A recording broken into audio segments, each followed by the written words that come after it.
Support for this podcast comes from Frito-Lay and the 2023 Snack Bracket Championship. The Frito-Lay Snack-A Challenge is underway, and fans are voting on their favorite snacks to crown champion. We're talking about prime-time matchups between the best 64 snacks in the land. Will Ruffles Ridges reign supreme? Can Doritos defend their dynasty? Or will Smart Food use their smarts for a surprise upset? Only you can decide. Get in on all the action for a chance to win up to $1,000 or a year's worth of snacks. Let your snacks be heard. Just go to fritolaysnacket.sbnation.com to vote and enter for a chance to win. No purchase necessary. Sweepstakes ends April 3rd, 2023. Void where prohibited. Year's worth of snacks awarded in the form of 52 coupons, each good for one bag of chips. See official rules at fritolaysnacket.sbnation.com. This is the Black Gold Banneret Podcast.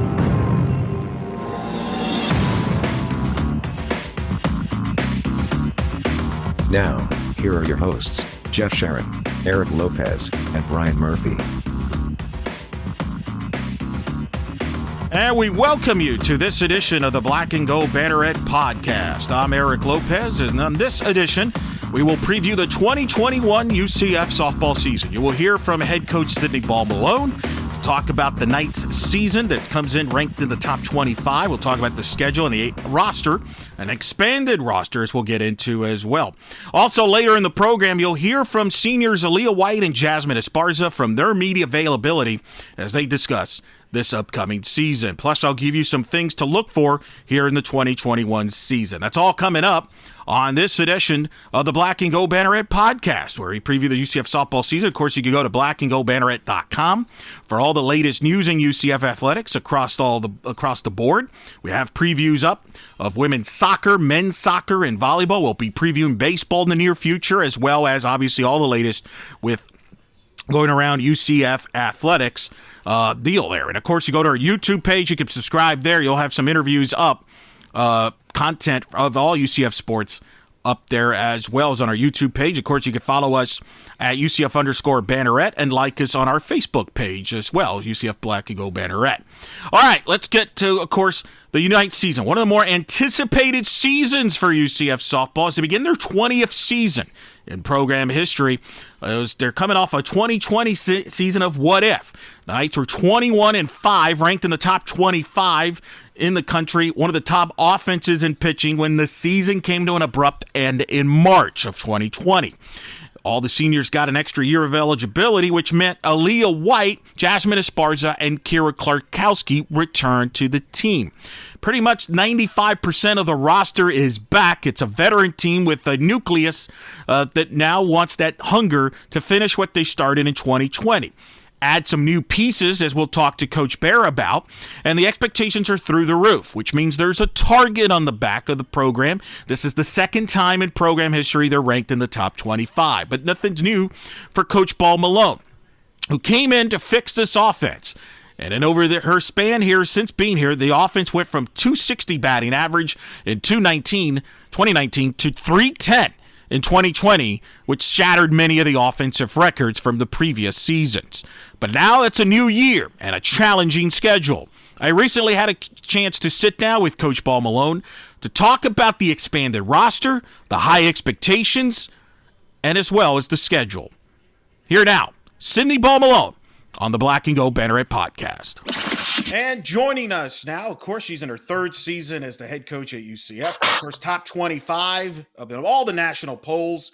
I speak of Coach Bear, Cindy Ball-Malone joining us here. Coach, how you doing? I'm doing great, Elo. Thanks for having me again. How are you?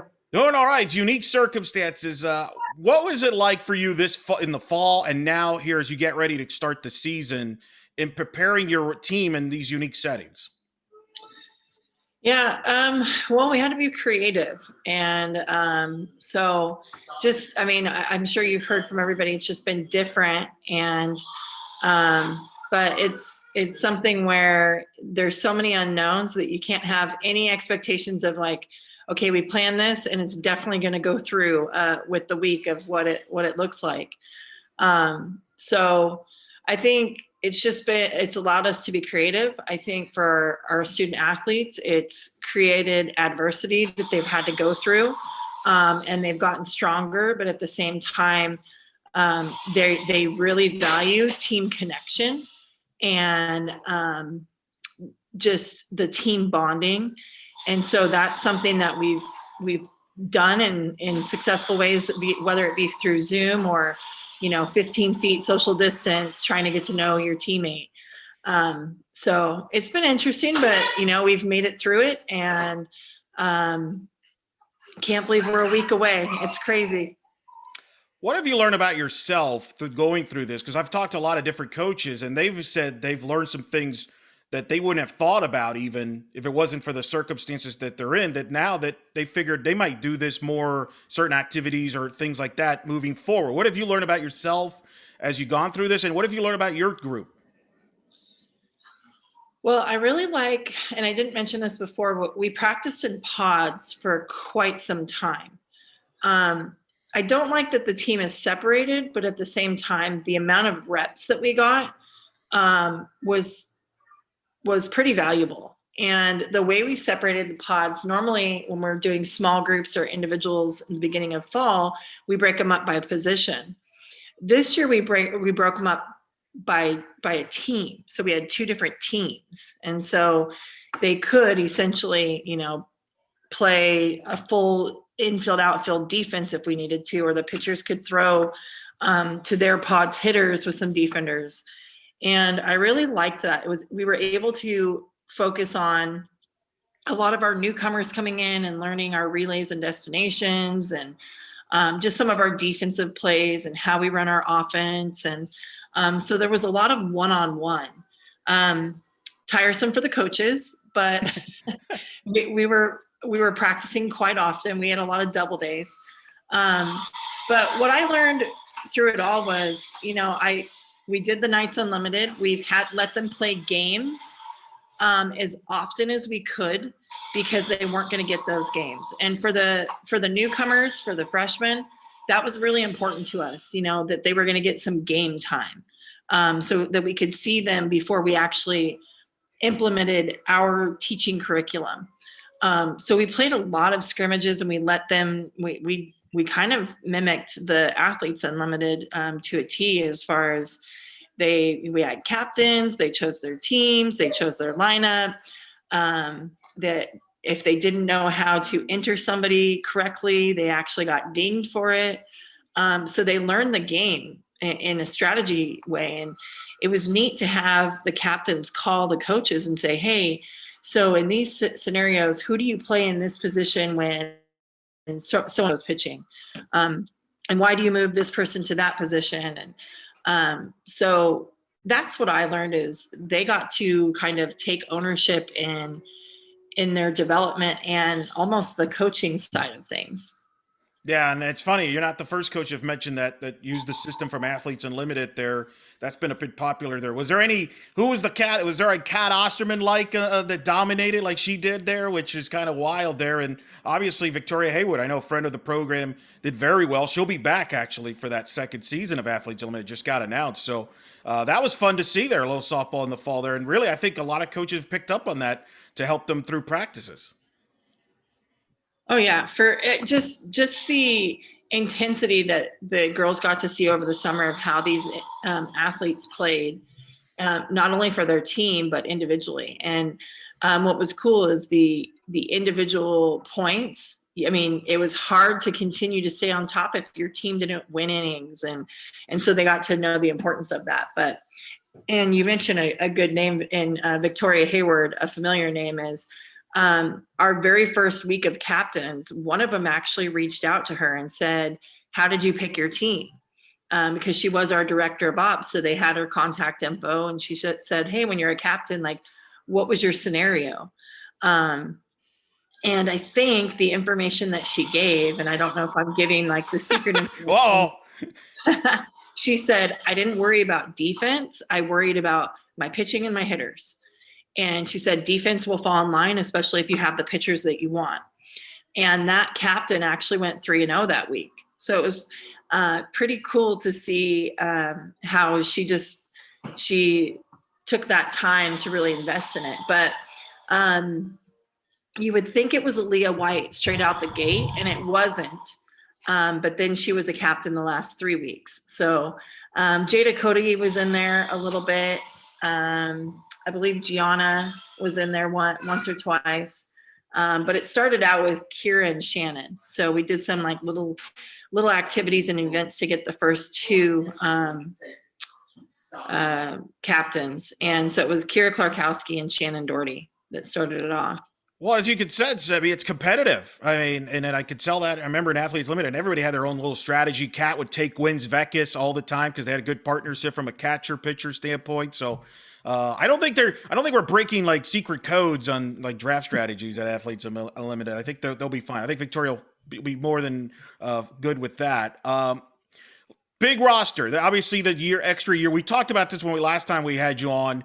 You get Alea White back. You get Jazmine Esparza back. Kira Clarkowski back from the extra year of eligibility that the NCAA gave the spring athletes for 2020. So all your seniors except Aubrey Johnson returns. Aubrey had a prior commitment from an academic standpoint, so that's why she didn't return. Which is kind of, I mean, the people don't realize that about softball players is a lot of times you got to make plans while you're playing, life after softball and things like that. But what has it been like to have this expanded roster and having those seniors back as a part of it as being the leaders? Well, I mean, to be able to return your complete starting lineup is awesome. And what's even more special about it is I couldn't tell you what our starting lineup is for next weekend. And that's because of some of our newcomers. And those returners are just super excited to have even more competition. So just having that maturity, that experience, and I'm even seeing just a even stronger side in leadership from all three of them. We are, Aubrey Johnson, and I need to talk about her. I know she's not coming back or isn't back with us, but you don't realize what you had until it's not there. And her leadership was just, we haven't found the person that like kind of takes over where Aubrey left off. And I think that's going to be very difficult. It's going to probably take a couple people because Aubrey was really special when it came to leadership and when it came to commanding attention and focusing on the task at hand.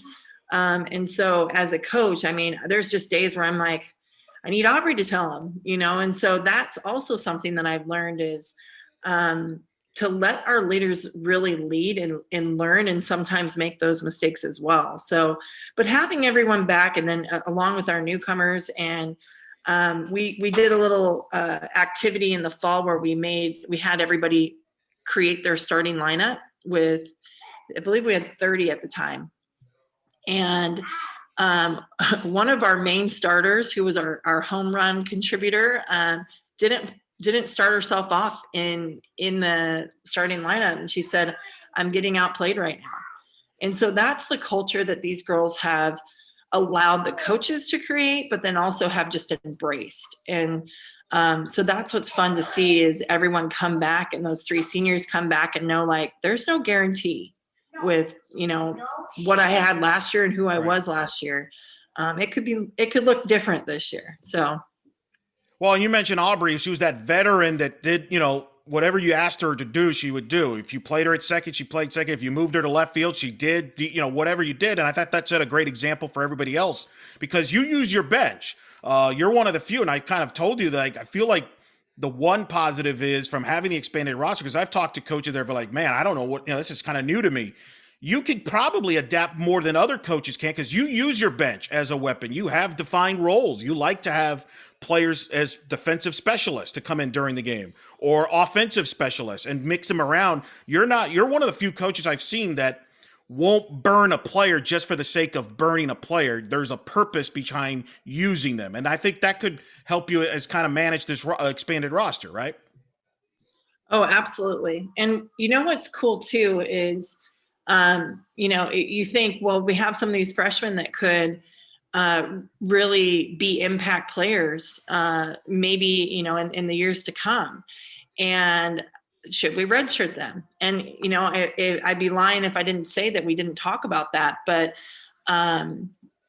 those freshmen want to play. And they want to be a part of the program. And they even said, this is the best team I've ever been a part of. I want to play.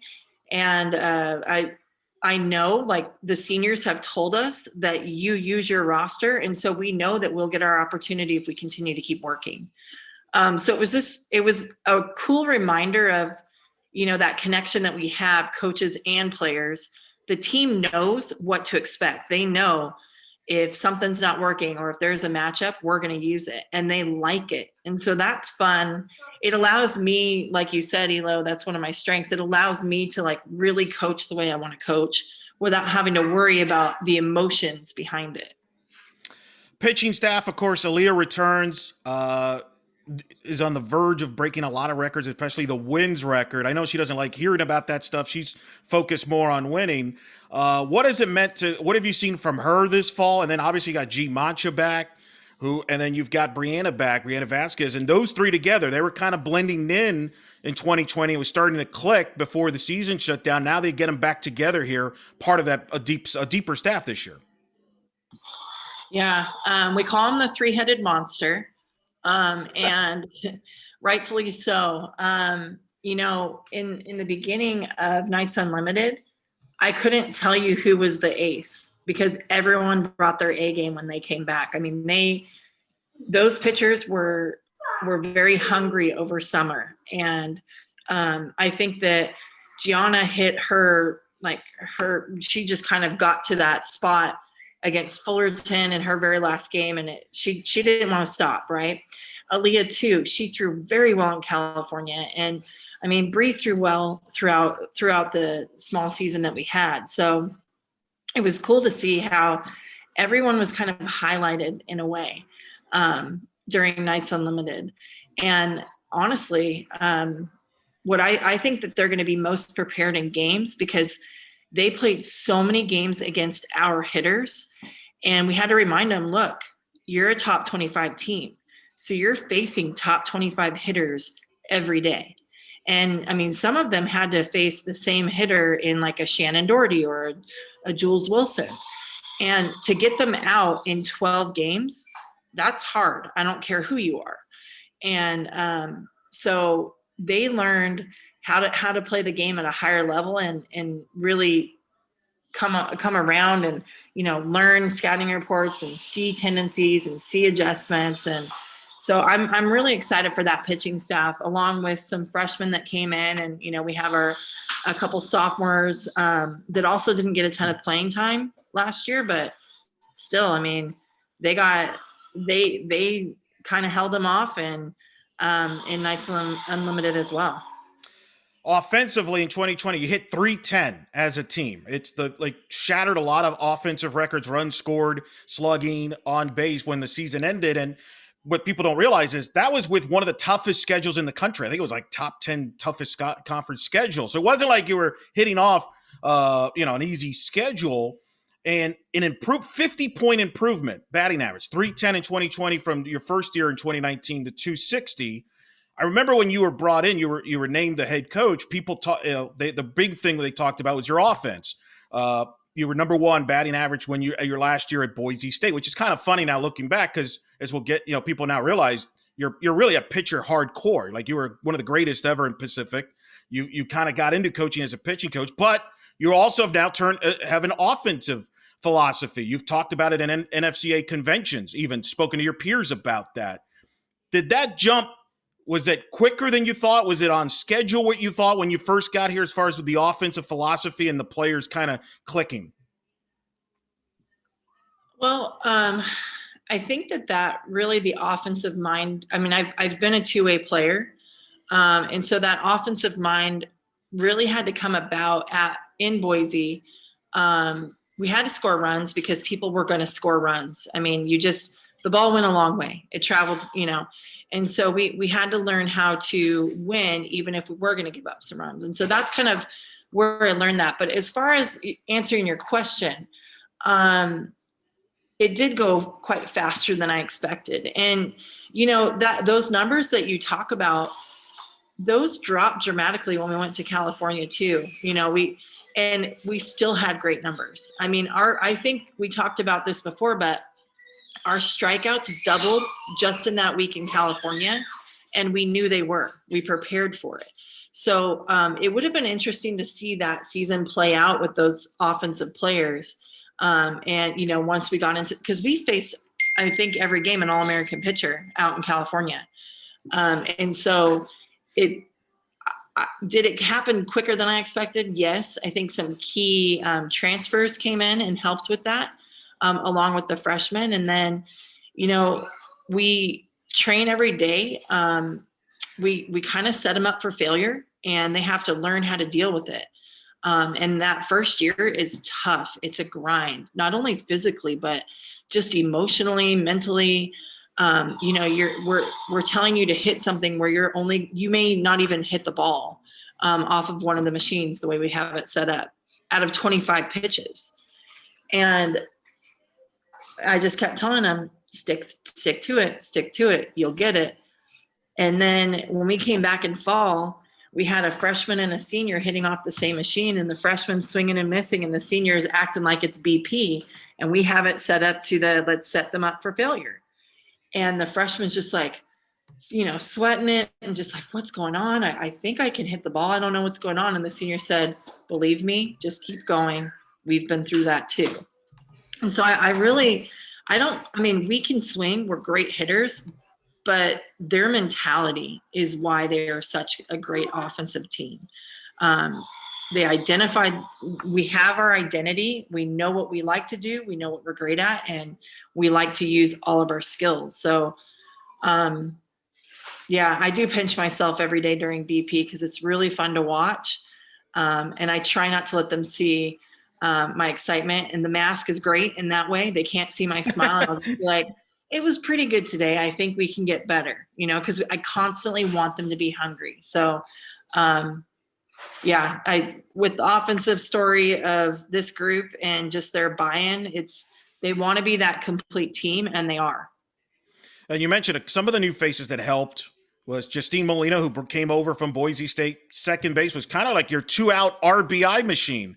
Hit over 300. It seemed like every RBI she hit was with 2 outs in the lineup, no matter where you put her in the lineup. And then Georgia Blair had 6 homers, has power to all fields. Really showed power that really a lot of the UCF fans hadn't seen maybe since UCF Hall of Famer Stephanie Best, who could hit to all fields. Those two made a big contributions. And then Shannon Doherty hit 440 in her freshman year, was chasing Stephanie's freshman record for, games with a consecutive base hit streak. Jada Cody at third base at the corner. All were new faces last year that delivered right away and are back this year. Yeah, it's interesting because I just spoke with Shannon and yesterday, and we talked about setting goals. And you talk about her success last year, and she said, I'd like to set some goals this year. And I thought, well, you're going to be pretty darn good if you didn't set any last year, because what you accomplished was amazing. But what's so awesome about Shannon is she does not look at the stats. All she cares about is, what's the situation? What does my team need me to do? Like, that's her favorite part about the offense. And so, like you said, just adding all of those players, we have 3 freshmen still because they got their year back in Jada Cody, Jules Wilson, Shannon Doherty, and, you know, they're going to be in the middle of the lineup or top of the lineup for a long time. So that's fun to see. And like you said, Jazmine Molina is that thorn in your side. Just when you think, you know, you got her, you don't. And I would say that even on defense. But I'll tell you this, she's our defender. She can hit. She's our clutch hitter.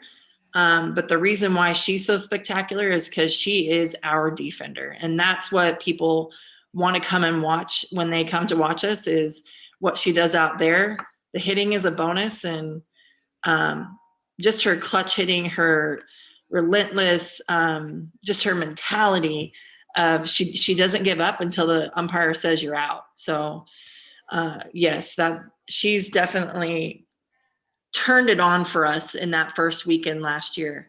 Georgia Blair is just special. The power that she has, I love how you talk about her power to all fields. Your observation is just spot on with her. She is, when she's pulling the ball to left side, we kind of say, hey, Let's go back to right field. Come on. That's not you, even though she can hit the ball a mile to the left side, but tough to get out if she's got power, going oppo. I don't know what to throw to her.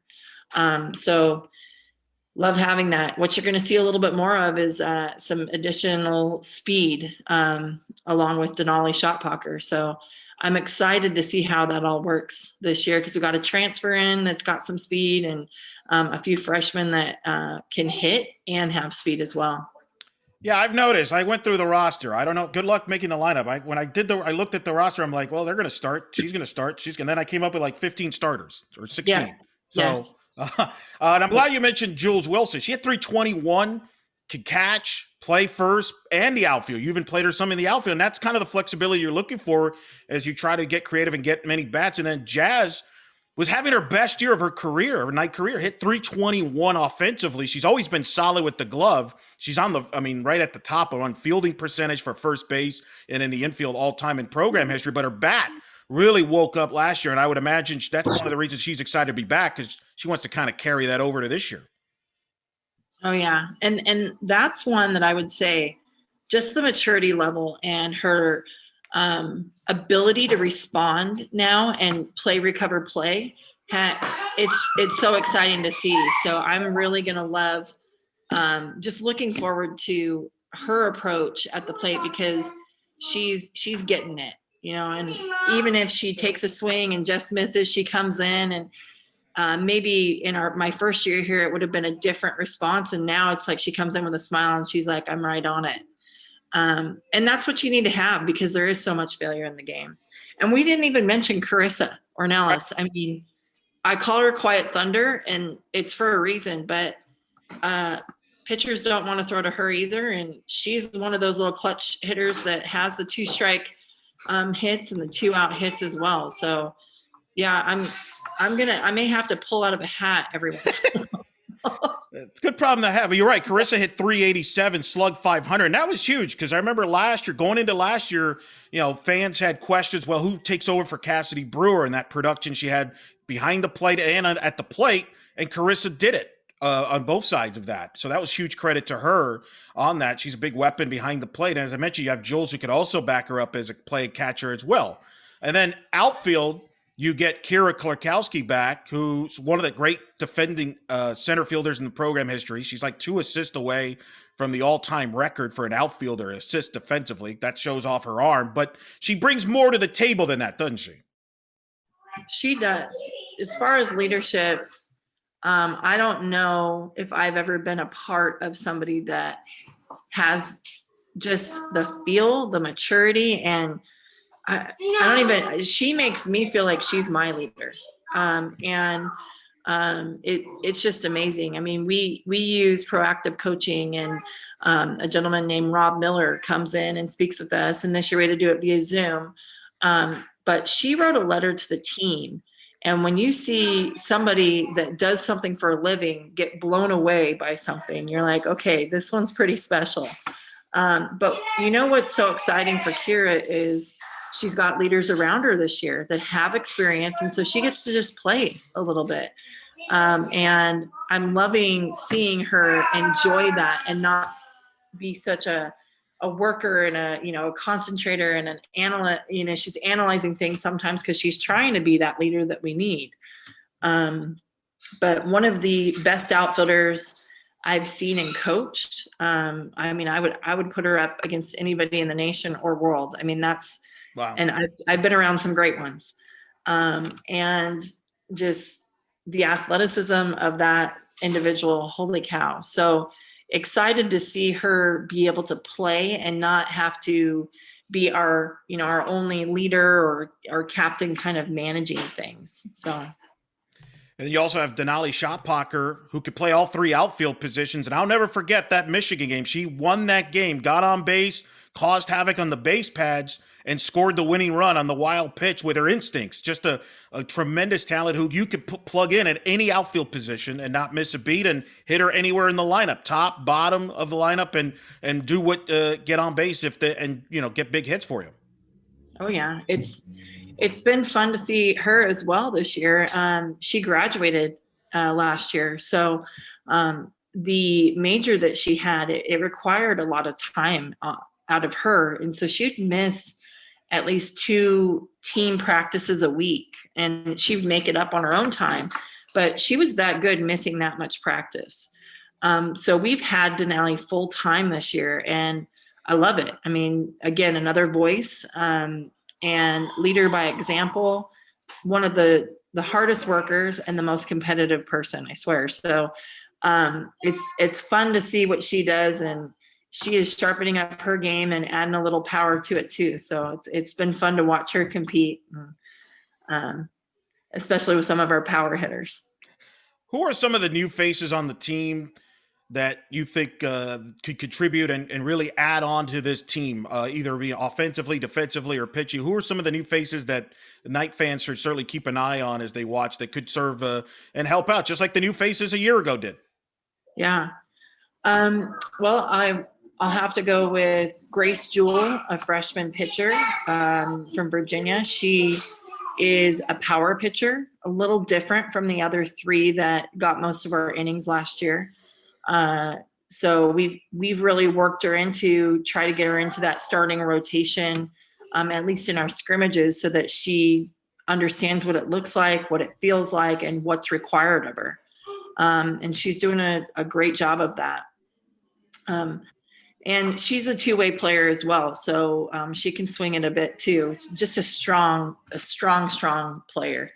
And then you've got Kennedy Searcy and Katie Burge, 2 middle infielders, also can play the outfield, can run, left-handed hitters with some power. And, you see one of them and you think, probably a slapper. And then you get surprised when she burns you. So, and then Kennedy's she can do it all.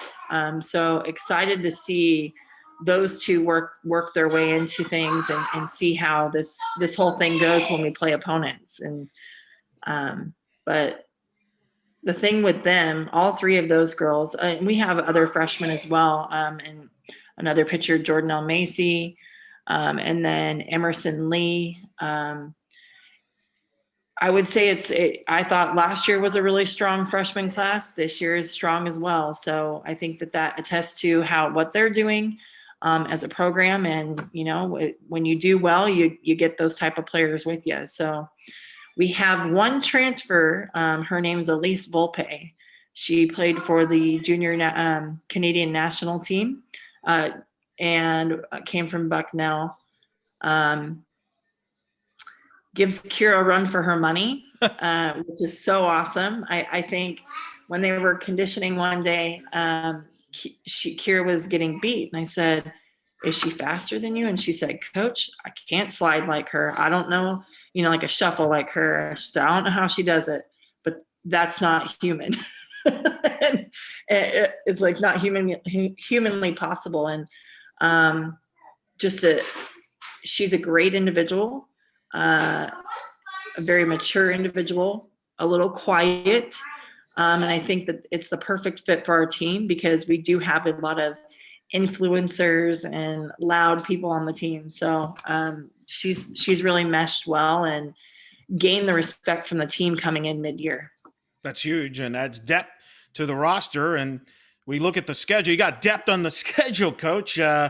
You've definitely now established yourself. I've mentioned recently on a podcast, you're like the heavyweight champion of UCF coaches comes to scheduling here, because last year you had a wild schedule, which really paid off RPI-wise, everything like that. But you've done it again, even with the challenges this year, because obviously this was not the original schedule. Just leave it as that, because with everything going on and the changes and restrictions with other conferences and teams, you had to adapt to the schedule. And yet, here you are, you've pulled it off, still a strong schedule, even with those challenges.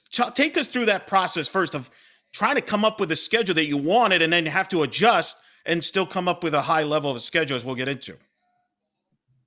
Well, I think that you can definitely say it wasn't as difficult as it may have sounded. I mean, trying to figure out when we could play and who what days in between testing and whatnot was the most difficult thing. But the amount of strong opponents in the state of Florida, number one, is made it very helpful for that. But I mean, honestly, as soon as we were told we got to stay regionally, I got on the phone and I just called everybody that I could in the SEC, Big 12, whoever, ACC.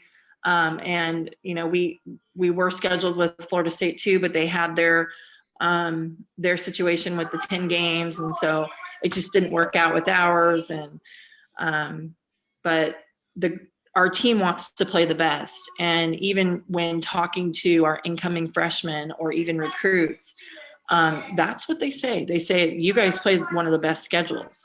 And when we, release the schedule to the team, they're not scared. They're smirking like, let's go, let's get ready. Let's get out on the field and practice right now. We're ready to go. And that's what it's all about. I mean, if we want to compete against the best, so that we know truly that we've reached our potential and, that we're putting in that work to get there. So I couldn't say that I did it by myself.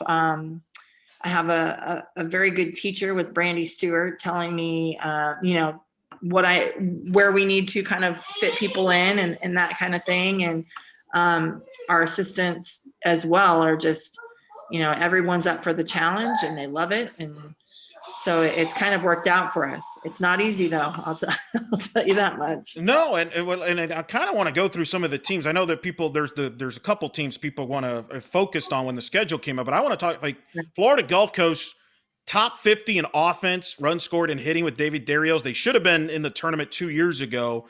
They were in the mix. They were going to be in the mix this last year, and they're probably one of the ASUN favorites alongside Kennesaw State.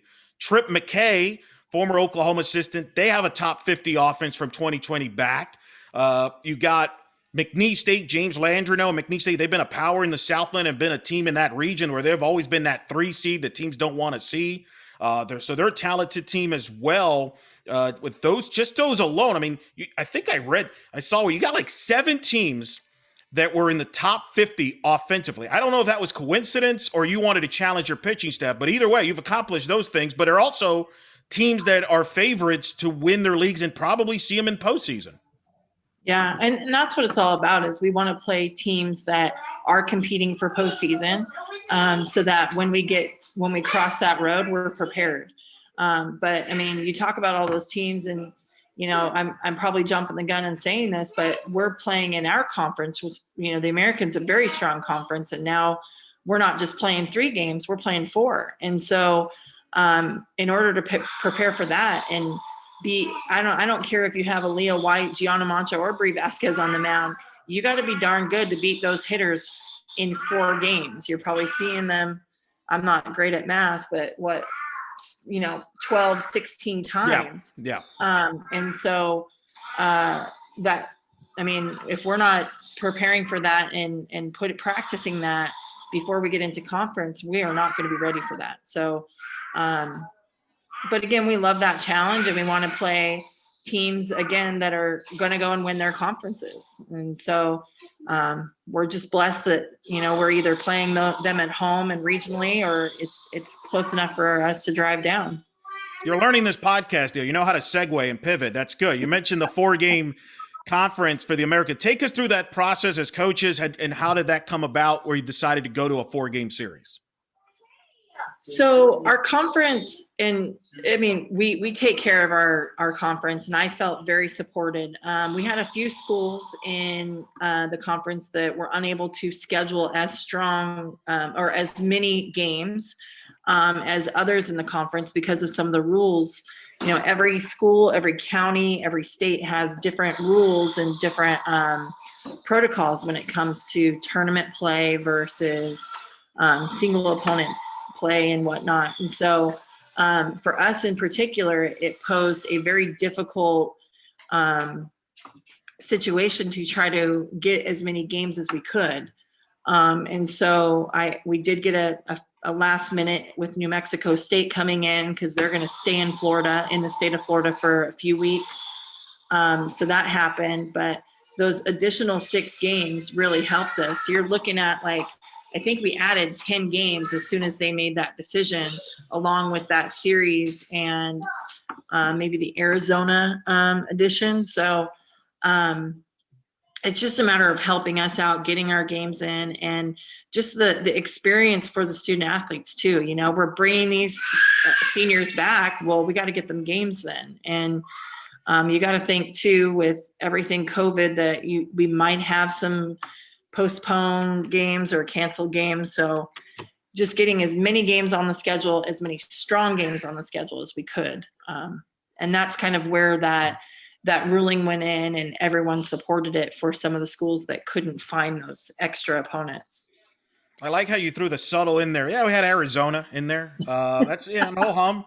That's right. That's number 3, Arizona. She just mentioned. Yeah, Arizona is scheduled to come to the Plex March 8th. This will be the 3rd Pac-12 team to play at UCF 2 years in a row. Utah was the first in 2016. Then last year you had Washington come in as the number 1 ranked team. This year it's Arizona. And that's, to explain to the audience, that is not easy to pull off. You know this from having been in the Pac-12 coaching. Pac-12 teams don't go out of their way to travel to the South very often. In fact, you got to go west. That's why Mary Nutter has been such a huge tournament out west. You did the West Coast tournament trip last year just to get games in against teams out there, in particular the Pac-12. Arizona's fortunate he's coming by. I got to give credit to Heather Tarr, because I think she was one of the first Pac-12 coaches that said, you know what, we're going to play everywhere. And I think you probably picked up on that when you were on her staff. And I think since then, some of the Pac-12s have decided to travel more. But here you are, Arizona coming in, pretty historic. Mike Condrea, the all-time winningest head coach in college softball history, 8 national titles, the brand that is Arizona. That's exciting for a lot of fans, not just UCF fans, but softball fans over in Central Florida. Oh yeah. That comes down to also our relationship with Coach Erickson at USF. He's got a good relationship with Coach Condrea, and so I think they have a home and home agreement. I don't really know, but we benefited from that, being where we are. And I also think taking care of our conference and getting good opponents against our conference to keep that high ranking really helped. But it's just a great experience. Had we not had them come in, our team may never play them, in all of their 4 years, if the way some things work out. So we do like to, go to the West Coast, like you said, and get those opportunities to play teams that we don't usually get to play. And that's what it's all about, is playing those teams that are traditionally in the World Series, because that's where we want to see ourselves. And unless you play against them and learn how to beat them, you're not going to get there. So it's fun to be able to host them and compete against them, and just for the game, the sport, our community, and hopefully with the amount of fans we're allowed to have, it's going to be a great crowd. But also the ESPN Plus, and it'll be a great time for us to be able to have that opportunity on our campus and in our stadium. You mentioned Ken Erickson, obviously, used to be on Mike Condrea's staff when they were on the U.S. Olympic team. They're good friends, helping out in making this happen. And that's something I spoke to Tim Walton recently, the Florida Gator head coach. He talked about how all you coaches in the state have kind of work together and help each other out, like UCF and Florida. This is the 20th season of UCF softball. It'll be the first season where UCF and Florida play a home and home in the same season. Usually it's one at one park and then the next year the other. And Tim talked about that being able to reach out to you and say, hey, let's get a home and home. Let's work together on this. We all want to play. Have you noticed that this coaching fraternity, you've all come in a way bonded even more just because you're all going through this and helping each other out? Oh yeah, absolutely. First and foremost, we're trying to do the best by our student athletes. And so, it's going to be those 2 games are going to be awesome, tough games. But we want to give them the opportunity to do that. And Coach Walton was great as well. And like you said about what he had mentioned, we could wait till the last minute and get as many opponents as we could in, and then say, okay, where can we play a home and a home? So just to be able to do those things and help each other out. And, like I said, Coach Erickson helping us out and us helping out any others that we could. it not only is helping the sport, but every student athlete that's in there, and especially those 5th-year seniors that we're bringing back. Like, I just find it silly to bring them back if we're not trying to help each other out in that way. A little trivia as far as Mike Condrea. So this is this hopefully will be the second meeting all time between UCF and Arizona. Mike Condrea, this will be his 3rd time going against UCF. In 2008, he was the Olympic head coach. They played UCF in Altamont Springs, part of that Olympic tour that they used to do back then. They played in Altamont Springs. Allison Kime, who was the UCF Athletic Hall of Famer, shut him out. It was 0-0 into the bottom of the 6th when a young lady named Jessica Mendoza had a 2-out, 2-strike RBI hit. Got the 1 run in. That's all the USA would need. They win 1-0. They beat him. Mendoza strikes again. Takes it to Kime. You and Allison can relate to that, right? You can relate. You both have to deal with Jessica Mendoza giving you heartbreak. Oh, gosh. Yes, for sure. Gosh, I didn't actually know about that 08 game, so that's awesome info. But Kime definitely made it through the game longer than I ever did anytime facing those teams. So kudos to her. But yes, Jessica Mendoza, I don't know. I tried to walk her and gave up a home run. So I got no scouting tips. I know. I got no scouting tips for you on this one. All right, so you and Allison can kind of share, heartbreak on that. But Allison will never forget. She's always told the story that one of her highlights of her career was after the game, Mike Condrea singled her out and said, "That's one of the best games I've ever seen someone pitch against us." And that really helped, as far as the rest of her senior year that year. So Mike, that was cool for Mike to do that with her. So that's a pretty exciting schedule. Also, you're going to South Carolina and Ole Miss. SEC their flavor on the doing it. What's unique is Ole Miss is going on that back end there. I think it's your bye week, right, in the league? Yes, both of us have the same bye weekend, and so we were able to work that out. So I mean, I have a good relationship with their coach, and she came down here when she was with her previous school, and so love competing against her. They're always great games, and so we're looking forward to doing that. We tried to make that trip last year; it just got cut short. We were actually on our way there when we got told to come back to Orlando. So, but again, same thing of you never know in this game where you'll get sent for postseason or if you get to host. And I think putting us in places and opportunities and experiences where we get to play in all these different stadiums so that the wow factor isn't there, that because we've already been there and done it. But looking forward to the South Carolina trip. It's going to be interesting because we're all going to be wearing masks on the bus and maybe 2 buses and spread out, and maybe may have to pull over just so we can have a water break. I don't know what it's going to look like, but we're playing and we're doing it. So that's what's so exciting.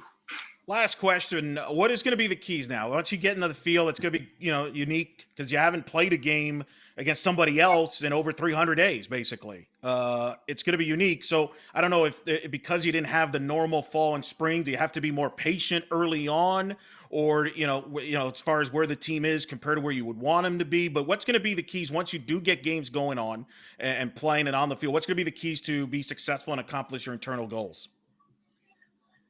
I think one of the biggest keys is remembering who we are, regardless of all the noise around us.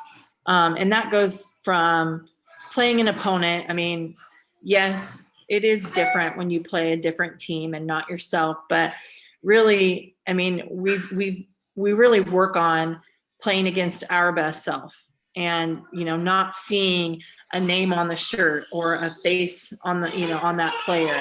But, just getting back to what got us to this point, what got UCF back in the top 25.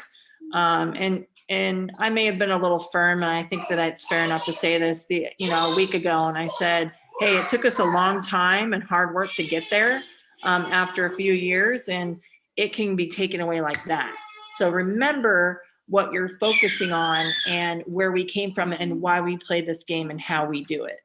So that's going to be a big key, is just to not let ourselves get too big or bigger than the moment, and to enjoy it, because when it comes down to it, I don't mean to get like, I guess like too, I don't know what the word is that I'm looking for here. But just, we're playing softball during a pandemic. Like, we're blessed. We're able to do that. And our medical staff, everybody is just doing such a good job at keeping our student athletes safe. So continuing to just be disciplined in that and recognize that is going to be huge. And then I think what's a really new one for us is all the double headers we're playing. Yeah. And we may play a double header, but it's usually two different opponents. When you play the same opponent twice, it's not easy. It doesn't matter who you're playing. And so that's going to be the challenge. And we're trying to figure out what that looks like from a catching standpoint, a pitching standpoint, just, some of our older players, are they going to need a day off or a game off? So I think those are going to be some of the things. And then just remembering that, though it was 300 days ago, you get on the bike and you ride. So, but those are the things I would say. I don't know if that's what you were looking for, Elo. Hopefully. Yeah, no, that's good. And appreciation, right? We're all appreciative that, you're on the field again, an opportunity to play and have fun with it. And at the same time, don't, take it for granted. And I think we all kind of hopefully have figured that out through the last year here, not taking things for granted. So it should be interesting. And you mentioned the double headers. I think that's going to help you by scheduling those double headers early. It's going to get you ready for conference because you're going to have to play a double header during conference series week. So that's probably good prep too. Oh yeah. I mean, I'm thinking about playing 4 games on a Saturday and Sunday against the same team. I've never been a part of anything like that. So it's going to be fun and interesting, but it's softball. You realize Stephanie Best will be listening to this, and some of the original team, and they're going to be laughing because they used to play a bunch of doubleheaders all the time. So they don't want to hear it. They don't want to hear it. They're like, whatever. That's like, we did that. Yeah. The old timers, the legends, they could tell you there from the first few years here now as we're into our 20th season. Coach Bear, Cindy Ball-Malone here joining us. Coach, thanks so much for joining us here. Excited to see you all back on the field, and good luck and be safe. And we'll talk to you soon. Thanks for having me. And thanks again to Coach Ball-Malone for joining us here in the Black Gold Banneret Podcast. Thanks to Sean Asher, the sports information, for setting us up. And let's kind of expand a little bit more on that 4-game conference series that Coach Baird talked about. This is a league, of course, that's been a top 5 league over the last few years, was headed for that in 2020. South Florida is the defending regular season champions from 2019. They do return their ace pitcher, Georgina Korick, who has won the last 2 Pitchers of the Year awards in the American, was an All-American in 2019. And, of course, the Bulls and the Knights will finish the regular season in Orlando in May. That could be a high stakes. You've got a Houston team with Kristen Vesely that was young in 2020 but showed promise and figured to be a factor in the race in 2021. Tulsa, of course, has their second-year head coach, Christy Strimple, taking over for the legendary John Barfield, who left to be an assistant at Oklahoma State. They returned their pitching staff that was in the top 10 in 2020. They also have a new pitching coach in Paige Parker, a former national champion at Oklahoma, 2-time national champion. Part of a big names of pitching coaches in the league. Lacey Waldrop is now the new pitching coach at Houston. Former Seminole and National Player of the Year winner takes over from Megan Gibson-Lofton, who stepped away from college coaching. You also have, of course, other moves in the league. Wichita State with Presley Bell, the former Houston Cougars, the new pitching coach. Wichita State has one of the top offenses returning, led by Riley Buck and Madison Perrigan, who could be the favorite for Player of the Year. And then you have teams as well, like Memphis and East Carolina, trying to move up in their respective seasons after having young teams in 2020. Figures to be a very competitive year in the American with a 4-game series. But of course, as Coach Ball-Malone talked about in that schedule non-conference, you got Arizona coming to UCF for the first time ever. They are a loaded ball club led by, of course, an Olympian who's going to be on the Olympics this summer in Deja Mulapula, the star catcher. Among, of course, Jesse Harper, who is 20 home runs away from the NCAA Division I home run record. She will be part of the Wildcat team. And, of course, it is certainly going to be, it could be many of the storylines when Arizona comes here, scheduled for on March the 8th. And, of course, Florida for a home and home. They go to Ole Miss and South Carolina, part of a challenging schedule for this Knights team that they're certainly looking forward to it. Of course, when we talk records, we talk Alea White. Alea White coming back, 77 wins. Currently 3 away from tying the school record held by Shelby Turnier, who had 80. Mackenzie Audis with 78. That's what's behind Alea White. She addressed that and much more. As we come back, you'll listen to the media availability that was held this week with Alea White and Jazmine Esparza. They talked about the upcoming season as well as interesting journey that they've had to get to UCF. You're listening to the Black and Gold Banneret Podcast. Today's episode is brought to you by Cars.com. With over 2 million vehicles and 50,000 more added every day, Cars.com will match you with the perfect car for you, your budget, your life, your style. And if you're ready to say goodbye to your current car, Cars.com will get you an instant offer to cash it in. Just start by entering your license plate and get matched with a local dealer who will write you the check. So whether you're looking to buy or sell, just go to Cars.com. It's magical. And welcome back to the Black and Gold Banneret Podcast. Eric Lopez with you. Of course, we talked about the team and the roster with Coach Bear. Now let's hear from the players, the 2 super seniors, Alea White and Jazmine Esparza. Esparza among the top fielding players in the history of the program at first base, but was coming off a big year in 2020, hitting .321 on the season. She returns alongside Kira Clarkowski, who will be roaming at center field, and really one of the top center fielders in program history. And, of course, Alea White. 77 wins in her brilliant career.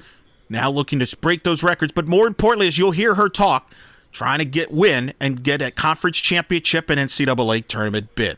They both were available for the media that included Trey Strelko from Sons of UCF as well as student media. Here now is that media availability with Alea and Jazmine. All right, I'll start with both of you ladies. Obviously, Alea and Jazmine, talk about being back here for another year after, last season, the way it ended, and now here on the verge of a highly anticipated season. Starting with you, Jazz. Honestly, it's a blessing to be back. Honestly, I can't even be any more happier. Words can't even explain how happy I am to be back, especially with this team. There's just so much potential, so much talent on this team. So I think with Coach Bear granting us both the opportunity to come back was definitely something that I can't even thank her enough in words for. Yeah, to go off Jazz, I'm just super thankful to even get this opportunity, and being back with these girls is absolutely amazing. Last year we put ourselves on the map, and this year I can't even fathom the words that is about to be. Do you ever play what if with regards to the previous season, knowing how good a start you'd gotten off to? The what if is always going to be a thing, no matter what. It's always what if this, what if that. But at this point, we're just going off of what happened last year. Coach continuously talks about this year, we're not playing for just Team 2020 or Team 20. We're playing for Team 19 as well. We're playing for the girls that aren't able to be here with us, that were part of our senior class. And we're also playing for the girls that are, when we leave, are going to be part of the team coming up next year. Yeah, I think last year was just the start, and this year, this team's something special, and I think that's going to show. All right, so kind of building off of what Trace asked, how did you both kind of feel when you heard the season shut down last year? Go ahead, Lily, you can start this one. Okay. Once I knew that season was over, I was absolutely devastated. To have something ripped away when you've had your whole life. I didn't know what to feel. I just knew everything came to a stop. Didn't know what it was going to look like. Didn't know if we were going to get our year back. So it was pretty heartbreaking, and I was in a little bit of just kind of like a low. I didn't know what to do. I didn't know. Throughout quarantine, I kind of had to figure out who I was without softball, because it's not always about softball. You're more than just a softball player. So I really had to figure out what that was and what that looked like. 100%. Alea said it perfectly. It was, in all honesty, I was in denial for so long. I think for the first 2 weeks, I was like, no, this isn't happening. We're still going to come back. We're going to play. And I was in such denial. And I think that was the hardest part, is just trying to figure out how to believe your season really just ended. So abruptly, randomly. And it was hard for a while. I think for the first at least month, trying to figure out all right, I'm supposed to be playing right now. This is not where I'm supposed to be. I'm not supposed to be home yet. Why am I here? Type of thing. And then I think it was still a blessing to be home, I think, with my family being so far away. But still, I'm this is weird. I'm supposed to be with my team. What am I doing? Who am I without softball? And just like Alea said, it's it kind of took me a little while to figure out okay, I'm not just a softball player. I have more to myself. So it's that's what kind of quarantine did for me, is to figure out what else I can do other than play softball. Alea, what has Coach Kendrick Kierhoff and Coach Ball-Malone done for you as far as working with the pitching staff and working with you personally? And then Jazz, what has Tiffany Jordan meant to you and the team as far as defensively and just the approach that she has in her philosophy with defensively? Starting with you, Alea, on Kendra and Cindy, and then Jazz, I want you to talk about Tiffany. Yeah, our coaches are absolutely amazing. Coach Kendra and Coach Bear help us in the bullpen. They help us through our difficult days and our good days. They've led us through some tough times, but they definitely keep us close and connected as a pitching staff. And I'm just so thankful to play for them. Yeah, going off Alea, like she said, we have an amazing coaching staff. All girls, it's crazy. You never know what to expect every day. Every day is a different thing. It's funny. But I've been with Coach Tiff for the past 5 years, and she's seen me grow from someone that just from my lowest to my highest to now to everything, and her being a part of our defensive side, not just with the outfield, but she does give us infield input, and she's always being that positive light of energy that continuously wants to get us better and wants us to know that, yeah, we might not be doing well one day, but we're fine. We're only going to get better. So I think in general, our coaching staff is amazing, and I wouldn't want to spend my last year with anyone else. I want to go back to something. You both expressed gratitude about having another season to play. Athletes extended that eligibility. Some have pursued professional careers. Others have graduated, gone into their chosen career. What did you grapple with in making that decision? Was it a struggle to make that decision to come back, or was it a no-brainer for you? I can go first, Jazz. For me, coming back was a no-brainer. I had actually gotten accepted into the master's program for kinesiology here.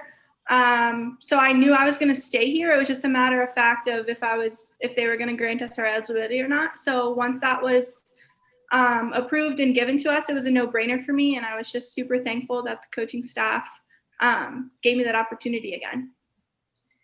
Yeah, so going off Alea, it definitely was a no-brainer. I'm kind of in a little different situation. I am from California, and being so far away from home, I kind of had what I wanted to do planned out already after, if we were to have played last season. So it's kind of putting my the second half of my life on hold for a little bit. But I honestly prayed on the situation because I had no clue. I was like, what do I want to do? Do I want to continuously pursue what I wanted to do after my senior year, which was go to grad school, or do I want to come back and play? And like I said, I prayed on it, and the next morning Coach Bear texted me, and it was like, oh, okay, I know what I'm supposed to do. I know where I'm supposed to be. So that's when right away I texted back. I was like, okay, I'm coming back.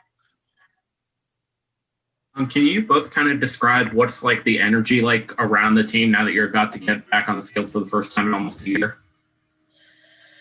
I think there's honestly a lot of excitement. I think that's the only word that can really put it out there is the excitement. I know me, Alea, and Kira, which are the 3 returning super seniors, we're talking about it, and it's just to think it's almost been a whole year since we haven't been on the field. It's insane to think.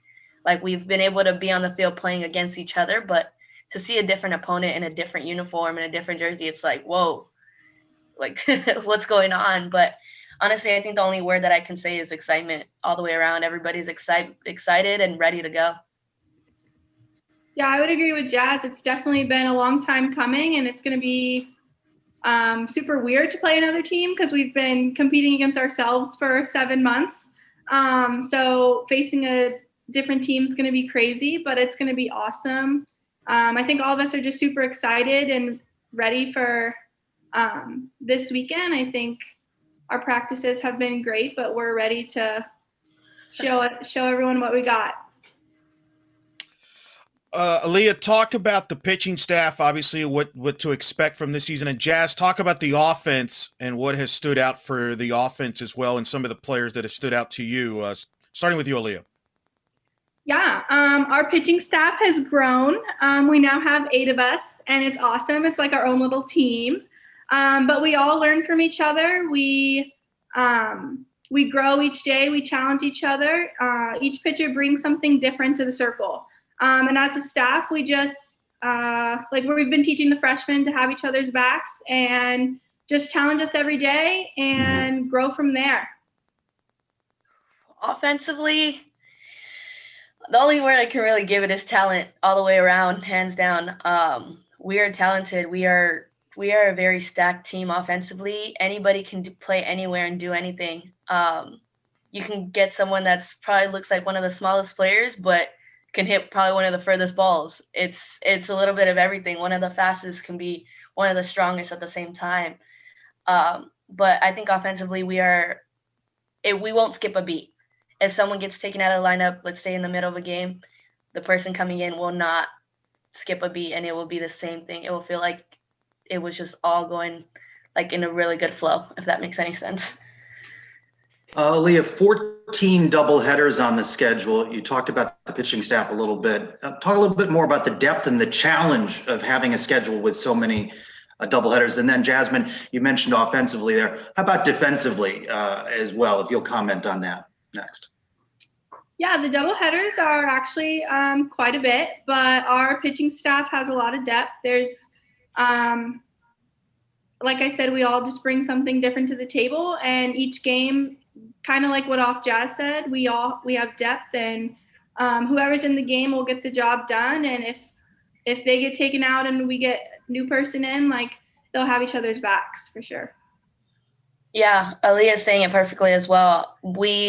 Defensively, we are definitely having each other's backs. We're pushing, pulling, dragging each other, trying to make each other better.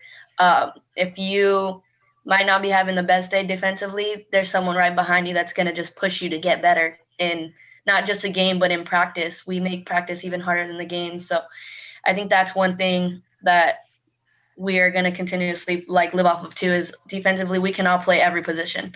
We can have someone that plays shortstop come out of nowhere and play first base, or vice versa. It's things like that. Like, we're very versatile defensively.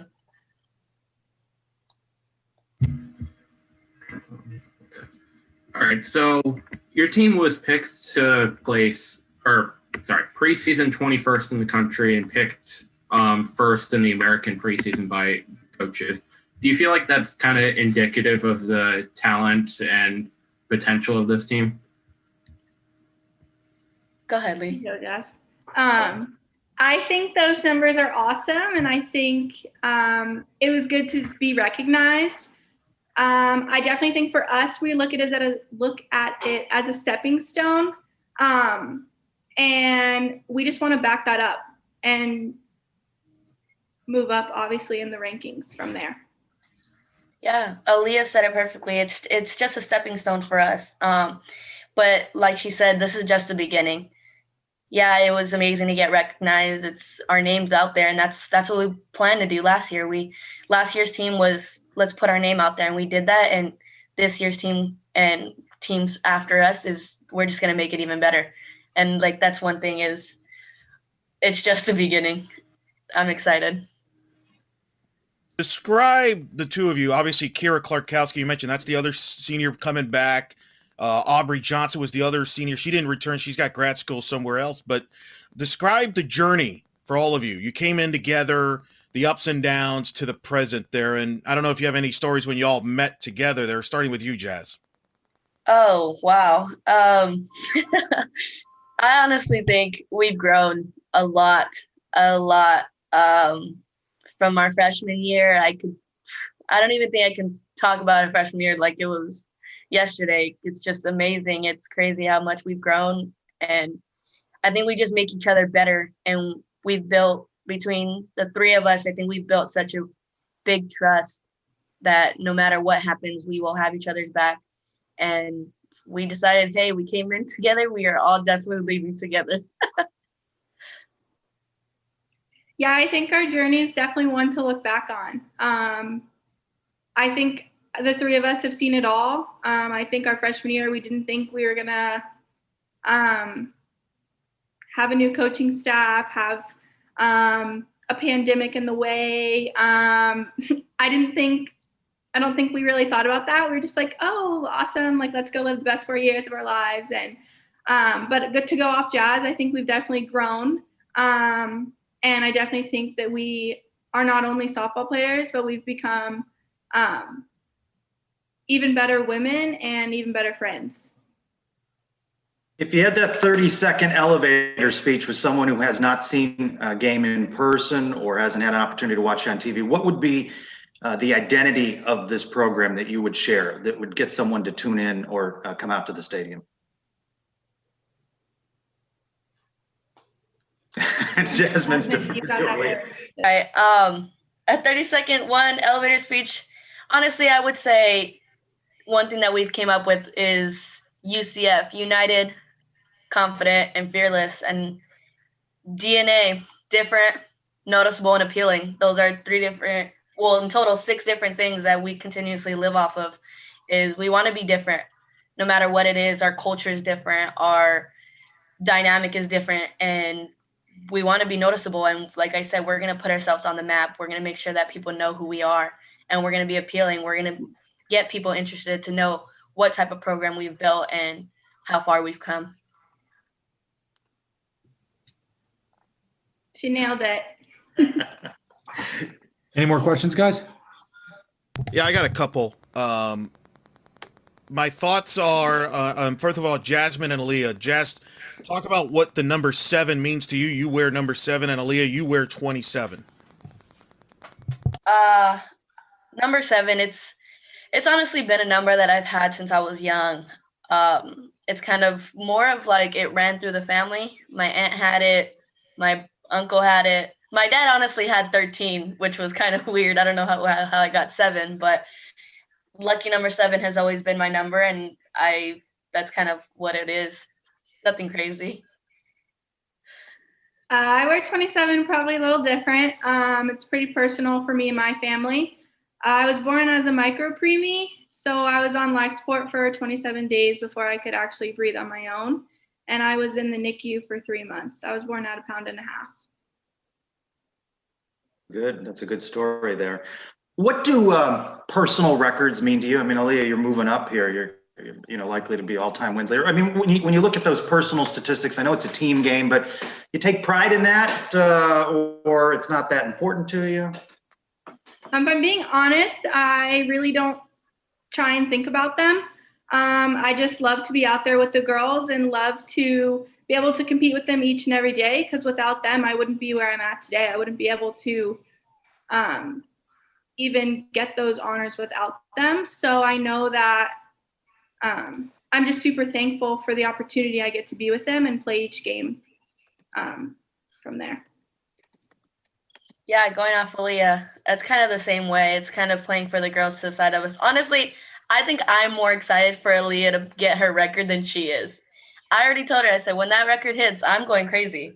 But that's because I think I've seen, like we said, we've been together for 5 years. And it's one thing that I know she's been working towards. And for her to achieve such a huge goal is incredible. Last one from me. What's going to be the keys for you? You know, the high expectations there. There's a target on your back. What's the keys for you all to be successful this year and accomplish your internal goals, starting with you, Jazz? I think some of the keys for us would definitely be just communication, constantly communicating with each other, making sure that we have that trust, have that unification between each other, and not really take anything for granted. Live every day, like every game, play every second. Like, we don't know what's going to happen. We don't know who's going to be playing, type of thing. So it's just living in the moment and understanding that for us, yes, it's our last season, but we don't want like take it as a privilege type of thing, if that makes sense. Yeah, I think one of the main keys for us is just trust, like trust in each other, trust in the process with everything, with COVID, if we're going to play games, if we're not going to play games, what that looks like. So just trust in each other and play our game and stick to what we know how to do. And I think if we focus on our plan and what we've been set out to do, then I think we play game by game. And thanks again to Alea White and Jazmine Esparza from media availability there available there. Thanks to Sean Asher for setting that up. So lots of high expectations for this Knights team. Pretty much got you through the gauntlet. Should be a fun year. How do they handle the expectations? Should be an intriguing journey. Part of the 20th season of UCF Softball. We'll be covering it for you here on Black and Gold Banneret. Make a note. The majority, pretty much all UCF home games this season will be broadcasted on ESPN+. Select games will include featured analyst Francesca Alea. More on that down the road. We'll have details come clear, but that's big time with three-time All-American and national broadcaster Francesca Alea, part of the UCF coverage this season on ESPN+, among others. Big year of coverage for UCF softball. So that will do it for this special edition of the Black and Gold Banneret. Thanks to Coach Bear for joining us, Cindy Ball-Malone, as well as Alea White, Jazmine Esparza. Thanks to Sean Asher for setting it up. Check out UCFKnights.com for all the latest in UCF softball, and of course here as well on blackandgoldbanneret.com, on UCF_Banneret on Twitter. Make sure you subscribe to our YouTube page as well, as you can, of course, check out and like all the videos that we will have up there, from night shifts to coaches' interviews, from post-game media availabilities. All of it will be on our YouTube page at Black and Gold Banneret. And, of course, make sure you subscribe to our regular podcast, where you get podcasts like this, the UCF Women's Soccer Preview Show, and, of course, the regular shows that we do with all the latest news with the ongoing developments around UCF athletics. So, for everybody here, for Jeff, for Murph, you'll hear them in the future. I'm Eric Lopez. And we hope you've enjoyed this special edition of the Black and Gold Banneret Podcast.